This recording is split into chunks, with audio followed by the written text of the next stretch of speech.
ஹரே ராமா ஹரே கிருஷ்ணா. கற்பூர காலை வணக்கம். இன்று நாம் காணவிருக்கும் ஸ்லோகம், பாடல், ஆன்மீக கதை வழங்குபவர்கள் பாஸ்கரா கற்பூரம். பூஜைக்கென்றே புத்தது பரிசுத்தமான பாஸ்கரா கற்பூரம் மற்றும் சாம்பிராணி வகைகள், சேலம். இன்றைய ஸ்லோகம்: ஸ்ரீ வக்ரதுண்ட மகாகாய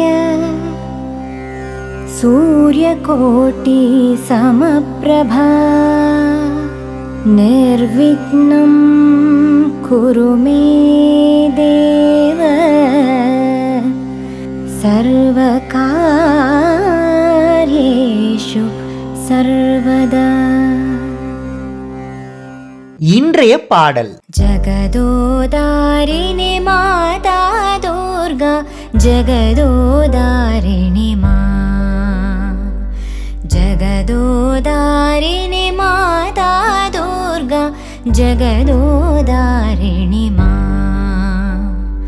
ஜகோ ஜகோ மா, ஜகோ ஜகோ மா, ஜகோ ஜகோ மா ஜனனி, ஜகோ ஜகோ மா, ஜகோ ஜகோ மா, ஜகோ ஜகோ மா ஜனனி. ஹே கௌரி தேவி ரணச்சண்டி தேவி, ஹே சிவரமண ஜகோ மா, ஹே சிவரமண ஜகோ மா. ஜகோ ஜகதோதாரிணி மா,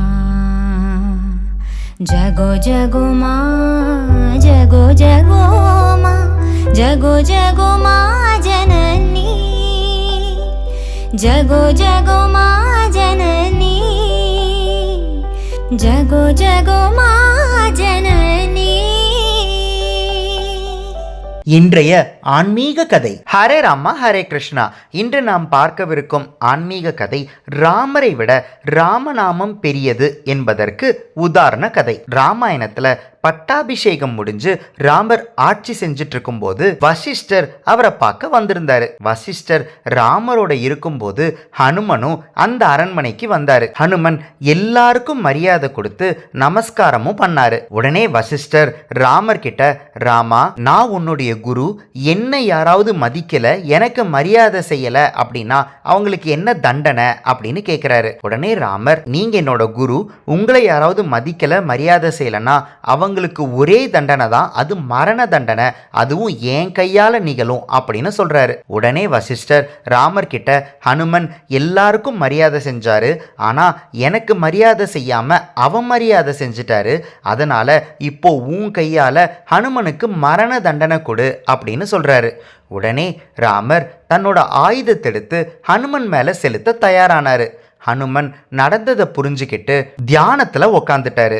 ராமர் ஹனுமன் மேல அவரோட ஆயுதத்தை செலுத்தும் போது அந்த ஆயுதம் ஹனுமன் பக்கத்துல வரும்போது ஒரு பூவா மாறி அவரோட கழுத்திலேயே விழுந்துடுது. மறுபடியும் ராமர் தன்னோட ஆயுதத்தை செலுத்தும் போது அந்த ஆயுதம் எல்லாமே பூவா மாறி ஹனுமனோட கழுத்துல விழுது. உடனே ராமர் வசிஷ்டர் கிட்ட, குருவே, இந்த ஆயுதத்தை வச்சு நான் ராவணனையே கொண்டு இருக்கேன், அப்படி இருக்கும்போது இந்த ஆயுதத்தை வச்சு ஏன் ஹனுமனை என்னால் கொல்ல முடியல அப்படின்னு கேட்குறாரு.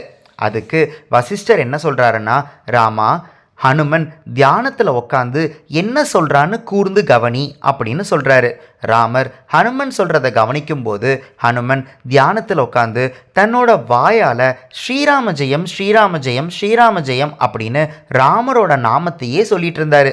உடனே வசிஷ்டர் ராமர் கிட்ட, ஹனுமன் ராம நாமத்தை சொல்லிட்டு இருக்கிறாரு, அவர் அந்த ராம நாமத்தை சொல்கிற வரைக்கும் யாராலையும் அவரை ஒன்றுமே பண்ண முடியாது, ஏன் உன்னால கூட அவனை ஒன்றுமே பண்ண முடியாது அப்படின்னு சொல்கிறாரு. அது மட்டும் இல்லாமல் வசிஷ்டர் ராமரை விட ராம நாமத்துக்கு பவர் அதிகம் அப்படின்னு எல்லாரும் தெரிஞ்சுக்கிறதுக்காக தான் இப்படி ஒரு நாடகத்தை நான் நடத்தி வச்சேன் அப்படின்னு சொல்கிறாரு. ராமரும் ஹனுமனும் வசிஷ்டருக்கு மரியாதை செஞ்சு நமஸ்காரம் செய்கிறாங்க. உங்களுக்கும் புரிஞ்சிருக்கும் நினைக்கிறேன். இன்று நாம் பார்த்த ஆன்மீக கதை ராமரை விட ராமநாமம் பெரியது என்பதற்கு உதாரண கதை. இந்த கதை உங்களுக்கு பிடிச்சிருந்ததுன்னா இந்த வீடியோவோட கமெண்ட் பாக்ஸில் கற்பூர காலை வணக்கம் அப்படின்னு பதிவிடுங்க. நாளை இன்னொரு ஆன்மீக கதையில உங்களை சந்திக்கிறேன். ஹரே ராமா ஹரே கிருஷ்ணா. பூஜைக்கென்றே பூத்தது பரிசுத்தமான பாஸ்கரா கற்பூரம் மற்றும் சாம்பிராணி வகைகள் Salem. ECG cards Ramayana Mahabharata playing cards. Ramayana மகாபாரதத்திலிருந்து 108 கேரக்டர்ஸ் பத்தி நீங்க நிறைய விஷயங்களை தெரிஞ்சுக்கணும்னா இந்த ப்ராடக்ட் உங்களுக்கு தான். இது ஒரு பிளாஸ்டிக் பிளேயிங் கார்ட்ஸ். ஒவ்வொரு கார்டையும் இண்டிவிஜுவலா ஸ்கேன் பண்ணி அந்தந்த கார்டுல இருக்கிற கேரக்டர் பத்தி யூடியூப்ல தெரிஞ்சுக்கலாம். ஒவ்வொரு குழந்தைங்களும் கத்துக்கிட்டே விளையாடலாம், விளையாடிக்கிட்டே கத்துக்கலாம்.